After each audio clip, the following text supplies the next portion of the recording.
మీ అందమైన ప్రయాణం ప్రారంభించండి. 49 మీ తల్లిదండ్రులు కావాలనే కలలను సాకారం చేయడానికి సహాయపడుతుంది. Welcome to Suman TV. Right now మనతో పాటు ఉన్నారు senior neuro surgeon doctor Ranganatham Paidi గారు. వారితో మాట్లాడదాం. ముఖ్యంగా ఎబోలా వైరస్ అండి. కరోనా కంటే డేంజర్ అంటున్నారు. భారతదేశంలోకి ఎంటర్ అయిందా? ముందు ఎప్పుడైనా ఈ ఎబోలా వైరస్ వచ్చిందా? ప్రాణాలకే చాలా ఇబ్బందా? అండ్ వస్తే సింప్టమ్స్ ఎలా ఉంటాయి? అండ్ చూసుకుంటే ట్రీట్మెంట్స్ విధానాలు ఏ విధంగా ఉన్నాయి? ఇదంతా కూడా సార్‌తో మాట్లాడదాం. సార్ నమస్తే సార్. నమస్తే. సార్ ఎబోలా వైరస్ డేంజర్ అని అంటూ ఉన్నారు సార్. ఇది ఎంతవరకు వాస్తవం?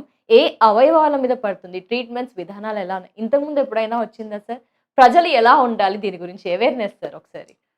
ఎబోలా వైరస్ అని అదృష్టవశాత్తు మనకి ఒకే ఒక కేసు 2014లో నమోదైంది. ఒకే ఒక్క కేసు. 2014 సార్? అది కూడా ఎవరో ఆఫ్రికా ఖండం నుంచి వచ్చిన ఒక వ్యక్తికి హ్మ్. లైబీరియా అని ఒక దేశం నుంచి వస్తే అతనిలో ఈ వైరస్ బయటపడడం.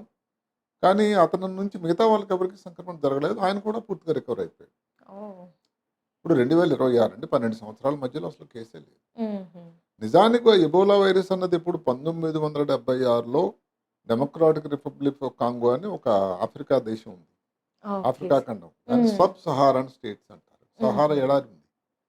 భారతదేశంలో థార్ ఎడారి లాగా సహారా ఎడారి ఉంది. ఎడారి. హ్మ్. అక్కడ South Africa, Sudan, Congo, Liberia, Uganda ఇలాగన్నీ చాలా దేశాలు ఉన్నాయి. ఇవన్నీ కూడా ఆఫ్రికన్ దేశాలు. హుహు. ఎందుకో గాని మొదటి నుంచి కూడా వచ్చేది అక్కడే. ఏ అంటారు సార్? అక్కడే ఆ స్పెసిఫిక్‌గా? ఏరియా దానికి కారణం నిజానికి మనకు తెలియదు. ఓకే కానీ సార్. అక్కడ మాత్రం ఎప్పుడు. అయితే మరి భారతదేశంలో ఇంతవరకు మొన్న ఈ మధ్య కాలంలో ఒకరు ఉగాండా నుంచి వచ్చిన వ్యక్తి, రెండో వ్యక్తి కాంగో నుంచి. హ్మ్. ఒకళ్ళు బెంగుళూరులో దిగారు. బెంగుళూరు దిగినప్పుడు ఏదో తలకాయ నొప్పి లేకపోతే దానికి సర్వేలెన్స్ చేస్తారు కదా వైరస్ గురించి. హ్మ్. కొంచెం జ్వరం రావడం ఇలాంటి లక్షణాలు ఉంటే దానికి టెస్ట్ చేయడం జరిగింది. Lady normal. ఓకేనా. అంటే ఎబోలా దానిలో లేదు. హుహు. జ్వరం మామూలుగా వచ్చింది. రెండో వ్యక్తి ఒకడు కాంగో నుంచి వచ్చిన ఒక బిజినెస్ మ్యాన్. హ్మ్. గుజరాత్‌కి 10వ రాత్రి ఇచ్చాడు ఆయన. అతను కాకుండా అతనితో ముగ్గురు కాంటాక్ట్‌లు. ఒక డాక్టర్ గారు ఎవరైతే కూడా వీళ్ళతో మధ్యలో దీనికొచ్చారో వాళ్ళందరికీ కూడా టెస్టులు చేయాయి. అవి కూడా లేవు. అంటే ఏమిటి? ఎబోలా వైరస్ భారతదేశంలో ఇంతవరకు ఈ సంవత్సరంగా మళ్ళీ నమోదు కాలేదు. తెలంగాణలో వచ్చాయని ఎక్కడ అంటున్నారు. లేదు. ఎక్కడ లేదు. Okay sir. అయితే ప్రజలు ఎందుకు ఇంత భయం ఎబోలా, ఎబోలా అని? హ్మ్. అంటే ఎబోలా చాలా ప్రమాదకరమైనది. ప్రమాదకరమైందా సార్? ఇప్పుడు ప్రపంచాన్ని అంత అత్యంతగా కుదించి చేసినటువంటి వైరస్ కోవిడ్-19. హ్మ్. 2019 నుంచి 3 సంవత్సరాలు దాని అసలు ప్రతాపం చూపించింది. అనుభవించాను సార్.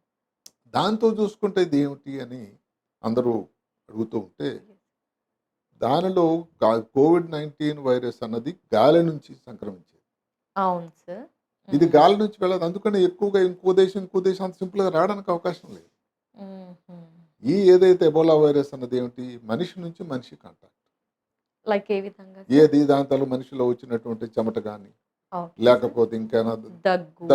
దగ్గు తుమ్మిన వాళ్ళ కాదు. దగ్గు తాలూకా సెక్రేషన్ కాంటాక్ట్ రావాలి.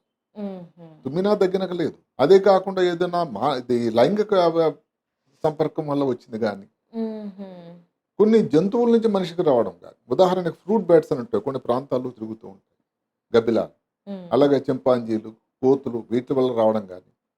కొన్ని దేశాల్లో ఈ ఒక వ్యక్తి చనిపోయిన తర్వాత ఏదైతే పాతిపెట్టడం అలాంటి దగ్గరికి వెళ్ళేటప్పుడు వాళ్ళ తాలూకా సెక్రేషన్ శరీరం నుంచి వచ్చే ముఖ్యంగా చెమట, వీటిలో రక్తం గాని, యూరిన్ గాని, మలం గాని వీటిలతో వచ్చిన కాంటాక్ట్ వల్ల కూడా వచ్చే అవకాశం ఉంది అని చెప్తున్నారు. హుహు.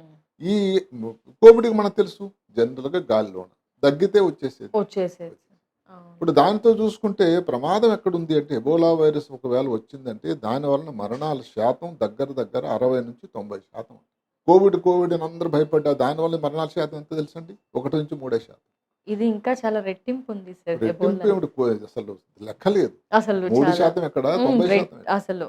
అయితే ఒకసారి వచ్చిందంటే ఈ కోవిడ్-19 అన్నది ఏదైతే ఊపిరితిత్తులోనికి వెళ్ళి ముక్కు ద్వారా ప్రవేశించి తర్వాత శరీరంలో మిగతా ప్రాంతాలకు వెళ్తే ఎబోలా వైరస్ వచ్చిన ప్రాబ్లం ఎక్కడ? వాస్కులర్ శరీరంలో ఎక్కడెక్కడ రక్తనాళాలు ఉంటాయి అక్కడ. హుహు. దానివల్ల ప్రాబ్లం. ఇమ్యూనో సిస్టమ్ విపరీతమైనటువంటి ఇమ్యూనో సిస్టమ్ మీద దాని ప్రభావం. అందువలన దీనివల్ల ఒకసారి వచ్చింది బ్లడ్ క్లాటింగ్ ఏదైతే ఇప్పుడు మాటకి ఎవరైనా దెబ్బ చిన్నది గాయమైంది. గాయం అయిపోవాలి కదండి, రక్తం అయిపోవాలి కదా, నార్మల్ అదే కదా. అది కాకుండా క్లాటింగ్ మెకానిజం ఏదైతే గడ్డ కట్టడం రక్తం తాలూకా మెకానిజం కానీ డిరేంజ్ అయితే అసలు అలాంటి దాంట్ల మీద కూడా ఈ ఎబోలా ఎబోలా impact వైరస్ ఉంటుంది. అందుకని ప్రజల్లో భయాందోళన. ఆ, ఎక్కడో ఓకే. ఆఫ్రికా ఖండంలో వచ్చింది, ఎందుకు ఇంత మరి, ఎందుకు భారతదేశ ప్రభుత్వం ఇంత అప్రమత్తం చేయాలి, ఉమ్, ఎందుకు ఎయిర్పోర్ట్లు అన్నింటిలో కూడా కట్టుదిట్టమైన చర్యలు, ఎక్కడెక్కడైతే ఈ దీనికి సంబంధించినటువంటి బెంగళూరులో ఒక ల్యాబ్ ఉంది లేకపోతే ఇంకెక్కడైనా ఉంది అని చెప్పి దానికన్నా సూచనలు ఇస్తున్నారు. ఇప్పుడు అసలు ఆ ప్రాంతం నుంచి ఎక్కడొచ్చినా కూడా పాతకాలం కోవిడ్ లాగే జ్వరం కానీ తలనొప్పి కానీ ఉంటే వాళ్ళని అసలు డైరెక్ట్గా వాళ్ళని ఐసోలేషన్లో పెట్టడమే. అవును. అంటే ఏమేమి ఎందుకు సిమ్టమ్స్ ఉంటాయి సార్ తలనొప్పి జ్వరంతో పాటు? దానికి ఏ స్టేజ్లో ఉంటుంది అన్నది ఎబోలా.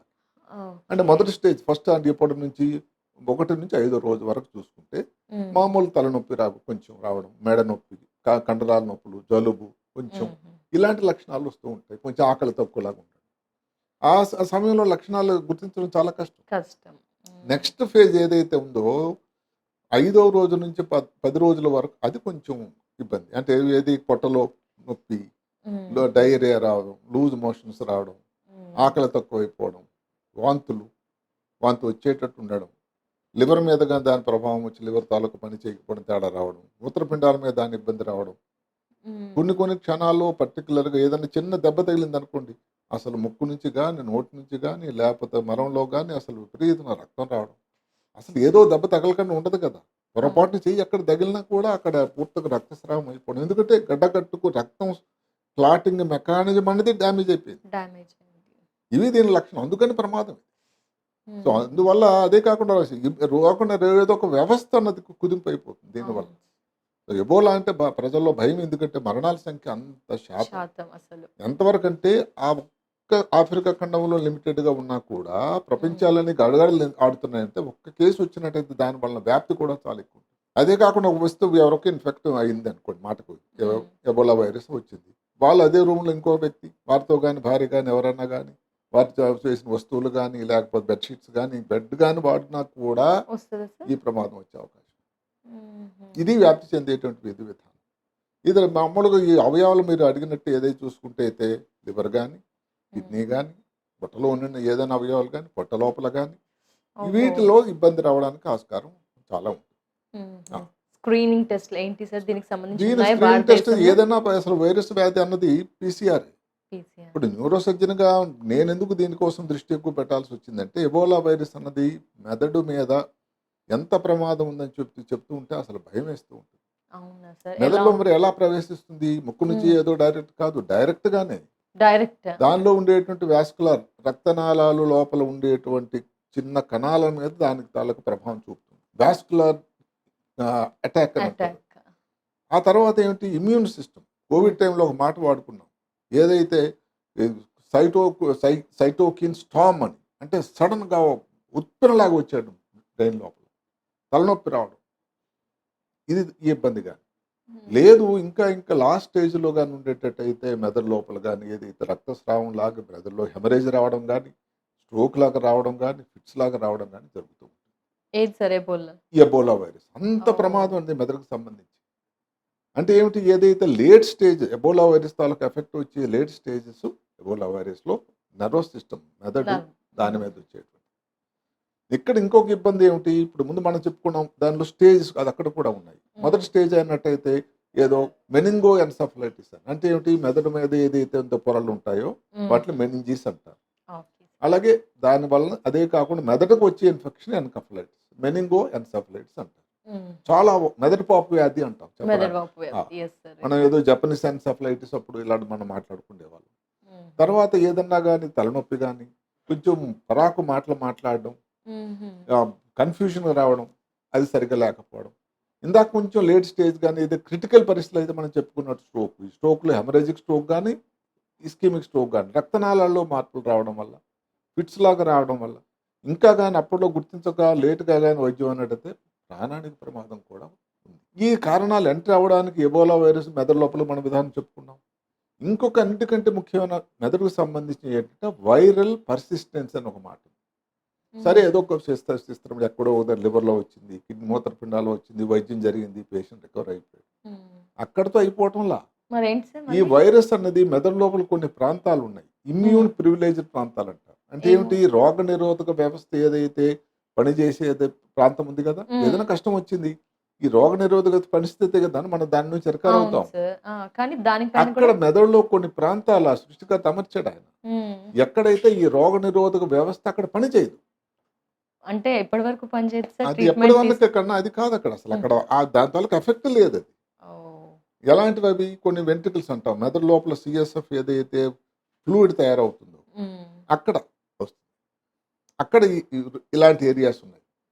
అదే కాకుండా రక్తనాళాల పైన ఉండే సబెర్కనాడ్ స్పేస్ అని ఈ మధ్య కాలంలో కొత్త స్టడీ వచ్చింది. ముందు మేము చదువుకున్న రోజుల్లో ఏమిటంటే మెదడు లోపల ఈ లింఫాటిక్స్ అంటే మెదడు లోపల తయారయ్యే మలినాలను బయటకు తీసుకెళ్లే ఒక వ్యవస్థ లింఫాటిక్స్ అంటారు. శరీరంలో మిగతా భాగాల్లో ఉంటుంది, అసలు మెదడులో లింఫాటిక్స్ ఉండవు అని చెప్పేవాళ్ళు. ఇప్పుడు లింఫాటిక్స్, దాని పేరు గ్లింఫాటిక్స్ అని పెట్టారు. దాంట్లో కూడా ఇలాంటి ఇబ్బంది రావచ్చు.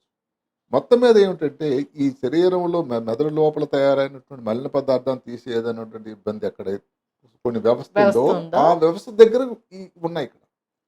అందువల్ల అక్కడ కానీ ఏదో దొంగలాగా ఒక దగ్గర దాక్కొని ఉంటే మనం అందరం అనుకుంటాం చక్కగా అయిపోయాడు పేషెంట్, మళ్ళీ తర్వాత ఈ లక్షణాలు పడచూపి ఈ స్ట్రోక్ ఇవన్నీ ఇబ్బంది. ఇది పర్టికులర్ ఎబోలా వైరస్ కే ఈ ప్రమాదం.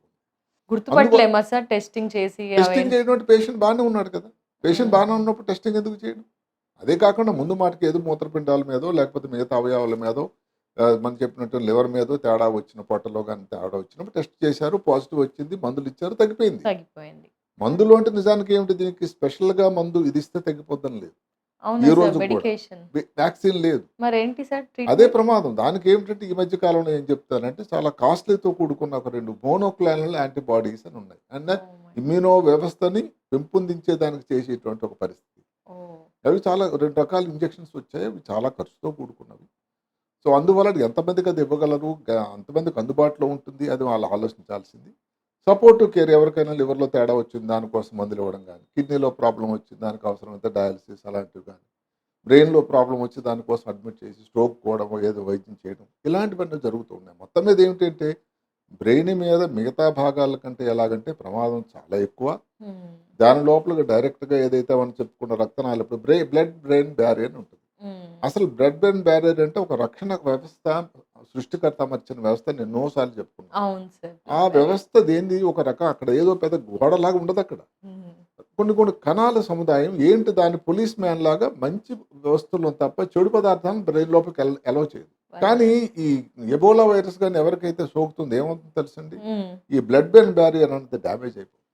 డ్యామేజ్ అయిపోవడం వల్ల నీరు అన్నది ఏదైతే ఫ్లూయిడ్ లాంటిది ఏదైతే ఉండే ఫ్లూయిడ్, పనికిరాని ఫ్లూయిడ్ బ్రెయిన్ కణాల లోపలికి వెళ్ళిపోతుంది, మెదడులో వాపు వచ్చేస్తుంది.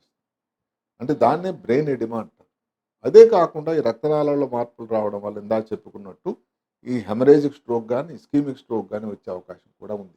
ఇది ఎవరైనా భయపెట్టే ప్రమాదం కాకపోయినా కూడా భారతదేశంలో అదృష్టవశాత్తు ఇంతవరకు ఒక కేసు నమోదు కాకపోయినా ప్రజల్లో ఉండేటువంటి ఇంత భయాన్ని, అగో ఎబోలా అంటే అగో అదే పులి అదే తోకలాగా భయపడుతున్నారు. కాబట్టి దానికి సంబంధించిన వివరాలు ఇప్పుడు ఎందుకంటే ఇప్పుడు ప్రపంచం మారిపోయింది.